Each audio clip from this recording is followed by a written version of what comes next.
નમસ્કાર મિત્રો, સ્વાગત છે તમારું વિડીયોમાં। તમે જોઈ રહ્યા છો દેશ, દુનિયા અને ગુજરાતના તાજા સમાચાર। આજના મહત્વના સમાચાર બહાર આવ્યા છે। ગુજરાતમાંથી ઝડપાયેલા આતંકીઓને લઈને મોટો ખુલાસો। આતંકીઓએ અમદાવાદ, લખનઉ અને દિલ્હીમાં કરી હતી રેકી। સુરતના ઉદ્યોગપતિની 7,500 ગણોત ખેડૂત માટે સહાયની જાહેરાત કરવામાં આવી છે। એક ખેડૂતને રૂપિયા 7,500 ચૂકવશે। હીરાબાનો ખમકાર હેઠળ 1102 દીકરીને શિક્ષણ સહાય અપાય। બંગાળની ખાડીમાં ફરી સિસ્ટમ બનશે। ગુજરાતમાં ઠંડી અને વરસાદની વક્કી। હવામાન વિભાગ અને અંબાલાલ પટેલની આગાહી। સરકાર દ્વારા હોલમાર્કિંગની મંજૂરીથી 9 કેરેટ સોનાની વિશ્વસનીયતામાં વધારો થયો છે। સૌથી મોટો ફાયદો દાગીના ઉદ્યોગ તરફ નવા ગ્રાહકોને આકર્ષવાનો થશે। નાફેડ દ્વારા મગફળીની ટેકાના ભાવે ખરીદી શરૂ થઈ। વિજાપુર એપીએમસીમાં 1,452.60 ભાવે પ્રારંભ। 8,000 ખેડૂતોની નોંધણી થઈ।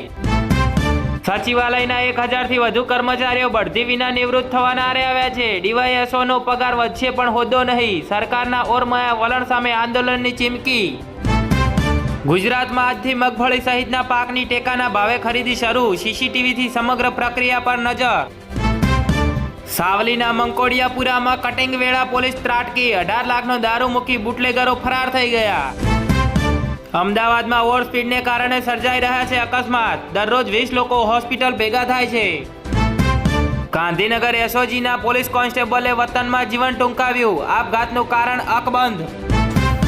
દર્દીઓને અસહ્ય પીડાથી રાહત મળે એ માટે સિવિલમાં કેન્સરના દર્દીઓને દર વર્ષે અફીણની 3.50 લાખ ગોળી અપાય છે। ગુજરાતમાં ફરી ઠંડીનો ચમકારો જોવા મળ્યો। 6 શહેરમાં 16 ડિગ્રીથી નીચું તાપમાન। વડોદરા 14 ડિગ્રી સાથે રાજ્યમાં ઠંડુગાર। જામનગરમાં ધરાનગર વિસ્તારમાં રહેતા યુવાન પર પૈસાની લેવડ દેવડ મામલે લોખંડના પાઇપ વડે હુમલો કરી માથું ફોડી નાખ્યો। 3 લોકો સામે ફરિયાદ। બળદ અને યુવતીને એક જ પાંજરે પૂરી પોલીસ સ્ટેશન લઈ જવાયા। અમદાવાદની ચોંકાવનારી ઘટના જોવા મળી। અમરેલીમાં સલામત સવારી એસટી બસની અડફેટે દંપતી આવ્યું। મહિલાનું કમકમાટી ભર્યું મોત જોવા મળ્યું।